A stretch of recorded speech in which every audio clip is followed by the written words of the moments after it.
I remember a couple of months ago, you kind of joked about the validity of mock drafts and they're more for entertainment than anything else, but you're consistently picked number 2 to Dallas. If you go that high, what would that mean to you? And would that kind of validate your decision to go to the WNBA early?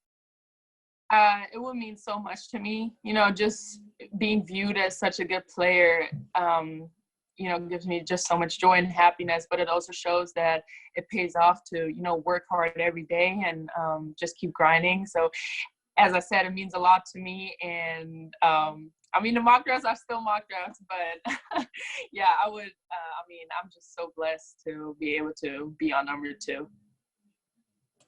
Okay, next let's go to Nick Krupke. Obviously, since you guys weren't able to celebrate with a championship into the season in the big dance, how much will tomorrow be a celebration for the 3 of you together on such a grand stage and really representing Oregon basketball for all the great things you guys accomplished in your 3 years there? Mm-hmm. It means it's a big accomplishment for Oregon basketball, and I'm sad that I won't be able to be with Ruthie and Sab, but I know that we're all together and hard, and we'll text, and I don't know, it just means so much to be able to enter the draft with these 2, and I'm super excited. I know they are excited, so just having this as the finish mark of our last season and the beginning point of the next step means so much. It's just finally a point where you can be like, okay, this is the new beginning. Okay, next, Jerry Thompson. Jerry, you're unmuted. Hello, Satou. Jerry, Ducks Illustrated. Talked to Coach Gray a few weeks ago. He said that he was going to play your sister in the tournament. And you knew that, right? And thus, did that affect your decision a little bit, thinking you were going to get to play together, or were you going to leave either way? I'm sure you're very disappointed you didn't get to play with her. You know, I never went in with the mindset, oh, she has to play. And so I always counted for she's not going to play this year, so it wouldn't pressure neither of us.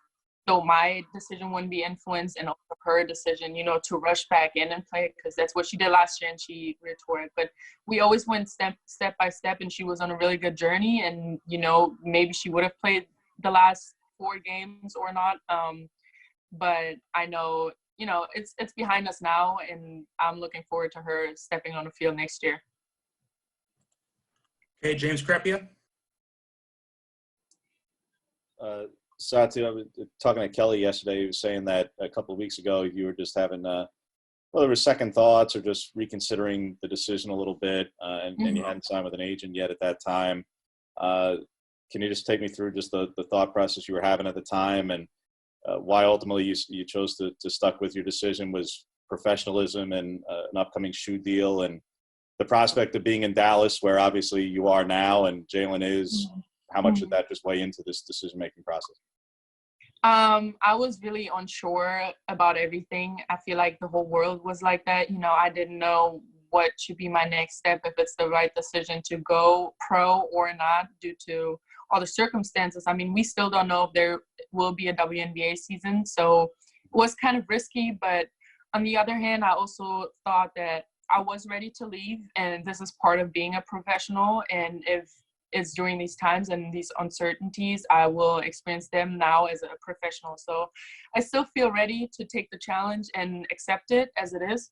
But I also know, you know, I can still do some things such as working out and staying in shape, the same things that I would do as I would be in college. But I had the luxury of, you know, having an alternative decision of returning back to college, and I didn't take it because ultimately I'm just ready for a new step and a new challenge. So it hasn't changed too much in terms of my attitude towards readiness. Okay, next, Sam Finley. Yes, hey, Satou. Sam Finley, Eugene Magazine. You talked a little bit about working out. How have you been training during this whole lockdown craziness, and what will you remember most about your time at Oregon? I've been staying really in shape with yoga, with Chelsea Night Yoga. She's here in Eugene, but she offers online courses, so I've been doing a bunch of them and there's conditioning involved. Our strength coach gave us workouts on bridge that we can either do with kettlebells or not. And then I've been running a lot, and basketball, you can dribble a basketball anywhere. But then a couple of times I've been able to visit a gym alone by myself and just work out there. But it's definitely not the same like it used to be. But I think the most important thing is just staying in shape and being strong. Next, Andrew Hobner. Hey, Satou, the way your name has kind of skyrocketed up these mock drafts, you can debate validity, but I mean, when did it start to become real for you that, the idea of going to the WNBA was not just going to the WNBA, it was being number 2 in conversation with Sabrina there right at the top of the draft? I mean, when did that start to sink in that, you were that sought after by the WNBA? I feel like the first time it really clicked was when I sent in my papers to the WNBA office. And I really waited up until the last day I was able to do that because, I was just going back and forth. And once I submitted these papers, it hit me and I was like, oh my God, I hope I made the right decision. And I really hope that I'll go into there, with a little more certainty than right now. But yeah, that's when it clicked. So that was the first time for sure. Okay, next let's go to Maximilian with the German Newswire. Hey Satou, hier ist der Max. Ich arbeite für dpa, für die Deutsche Presseagentur. Was mich interessieren würde, ist, es ist in Europa ja völlig ungewöhnlich, dass man so gar keinen Einfluss darauf hat, wo man landet, in welchem Team. Während hingegen das in den USA ja komplett normal ist. Wie ist das für dich als Mensch, wenn man so gar keinen Einfluss darauf hat, wo man seine professionelle Karriere beginnt? Es ist sehr merkwürdig. Vor einem halben Jahr wusste ich wirklich nicht, wo ich sein werde. Und jetzt, dass die ganzen Mockdrafts raus sind und dass ich jetzt ungefähr weiß, dass ich entweder auf 2 oder 3 gehe, gibt mir das schon viel mehr Sicherheit und ich weiß nicht, auch ein bisschen Selbstbewusstsein, dass ich weiß, wo ich wahrscheinlich in einem Monat wohnen werde. Aber es ist sehr komisch, Teil des professionellen Lebens und ich meine, damit muss man leben. Ich wusste zum Beispiel auch nie, wo ich aufs College gehen werde und musste mir erstmal alles angucken. Jetzt bin ich älter, ein bisschen reifer und jetzt kann ich es mir halt nicht angucken vorher. Okay, danke. Ich hatte dir gestern auch per Instagram eine Message geschickt mit meinen Kontaktdaten. Vielleicht kannst du da mal reingucken. Super. Perfekt. Danke. Danke. All right, next let's go to Eric Skopel. Hey, Satou. First off, you haven't gotten any guarantee from Dallas about that being where you'll be selected? And then secondly, have you thought much about what the fit there might be with and kind of what their team looks like right now? No guarantee, but yes, I've definitely thought about it. I've looked at the roster and they're a really young team. And I mean, I would love to join them and just compete, build a new program basically, and just, do some new things. Okay, next, Brandon Cameraman. Hey, Satou. One thing about this Oregon team that did so much in your time there was you had an impact beyond basketball. I know you and Sabrina and others even touched on global issues. How important now that you're moving to the professional level is that for you as you continue to build your name to become more than just a basketball player? Mm-hmm. I will always aspire to be more than a basketball player because I feel like I've elevated myself so much that people listen to me. And I have that platform, and in my opinion, athletes should use these platforms to make new things possible, to accomplish new things, but also raise awareness to certain issues that we all are facing in our communities. So I will definitely continue that. Basketball is not the only thing people will hear from me, and I just want to accomplish much more than sports.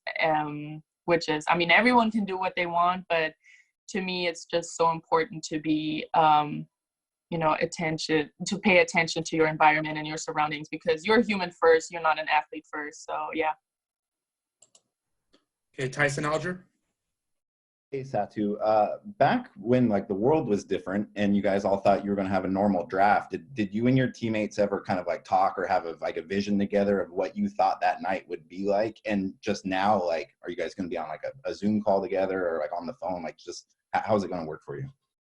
We definitely had a vision. I mean, Mignon and Taylor, my roommate Keely, they were ready to fly out to New York, and we were ready, you know, to have a good weekend there.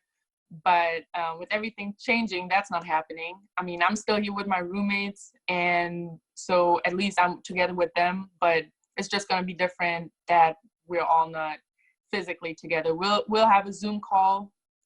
We will stay virtually connected. So I guess that's a good point. But our original plans obviously looked a lot different, and some of my teammates even wanted to fly out to New York, which meant so much. All right, let's go back out to Germany with Sven Strowick. Mm-hmm.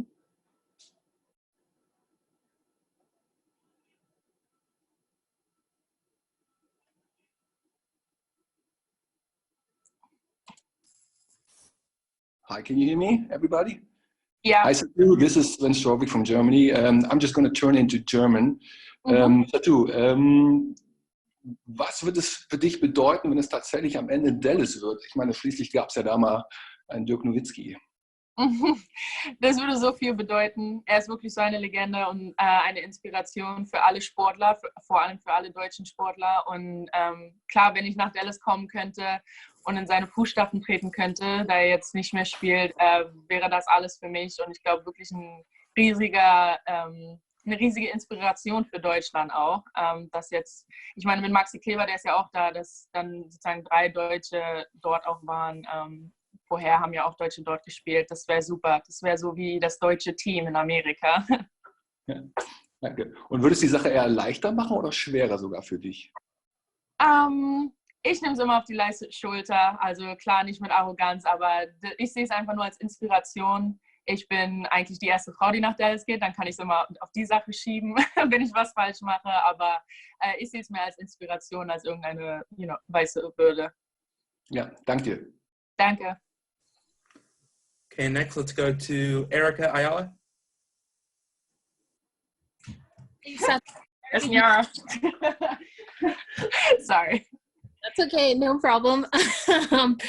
I wanted to ask, you spoke earlier about some of the uncertainty that obviously everyone is experiencing, but particularly in your situation, opting to leave school early. Have you thought any into the future about perhaps contingency plans if the WNBA season is more delayed than originally anticipated, or does it commence at all this year?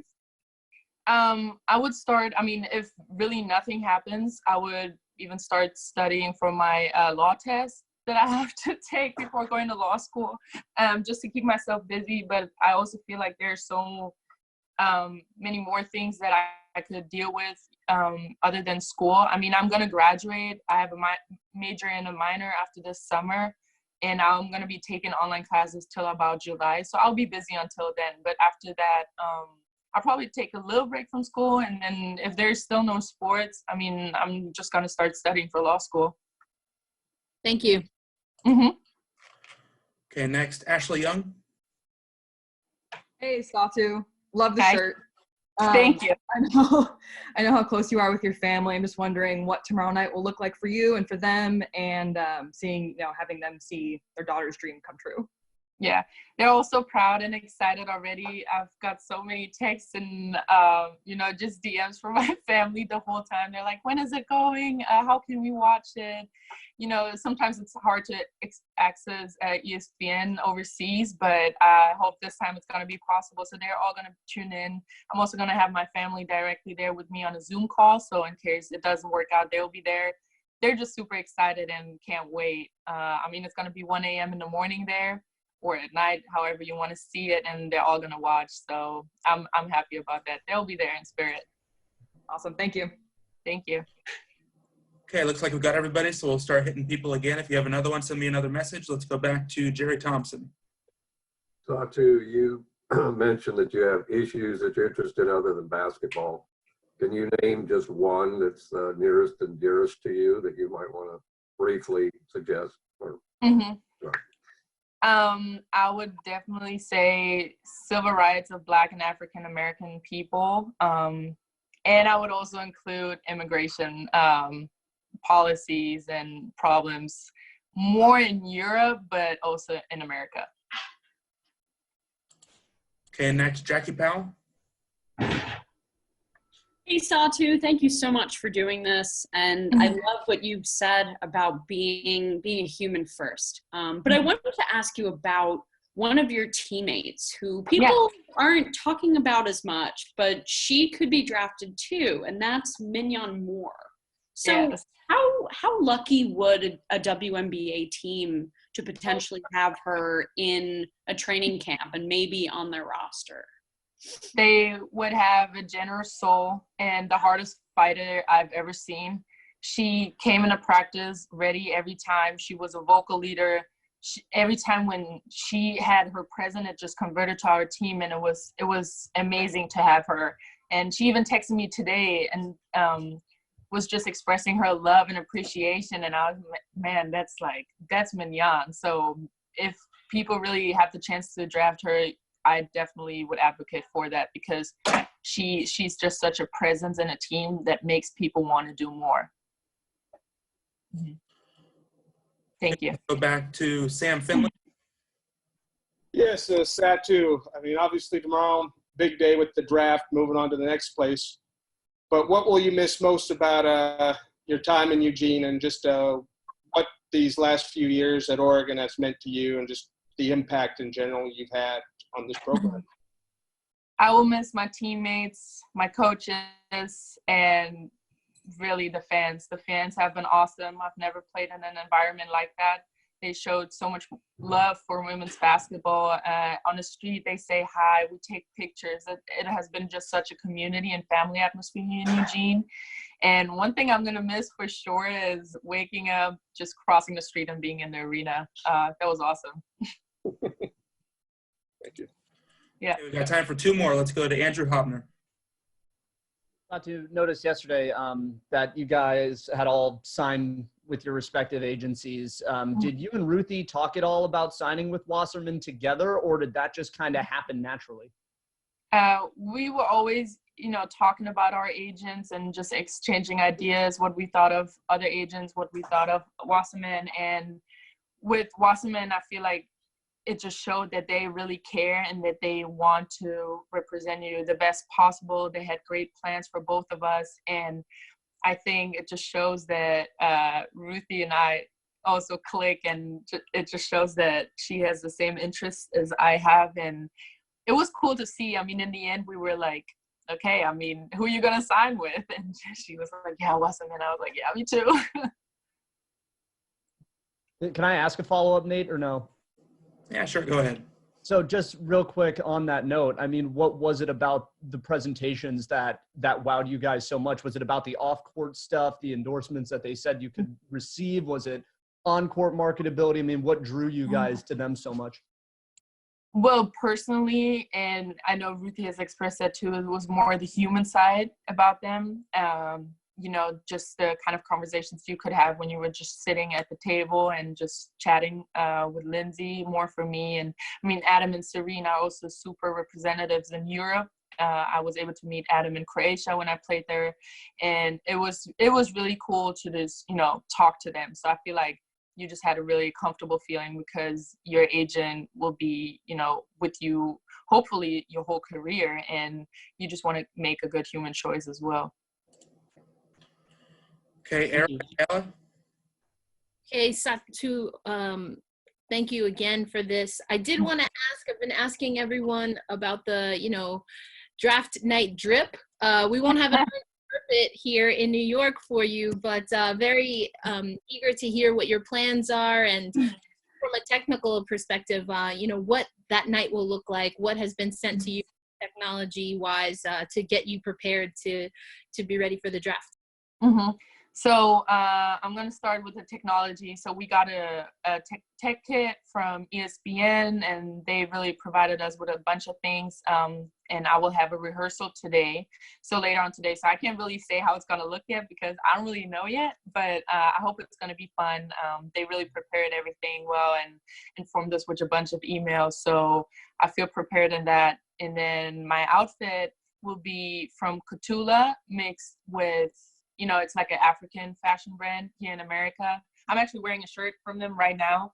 And they're really amazing. We've worked on an outfit. It's going to be sport chic with, you know, African imprints. So I'm really excited. I love it. For the culture. Thank you. For the culture, for sure. All right, last one. Let's finish up back in Germany with Maximilian. Ja, vielen Dank. Thanks. Satou, es gibt außer dir noch 2 weitere aus Deutschland, die im Draft dabei sind. Was sagt das denn aus über die Stärke des deutschen Basketballs und welche Wirkung kann das vielleicht auch haben für die Aufmerksamkeit der Sportler in Deutschland? Ja, Luisa und Leonie sind wirklich super Spielerinnen.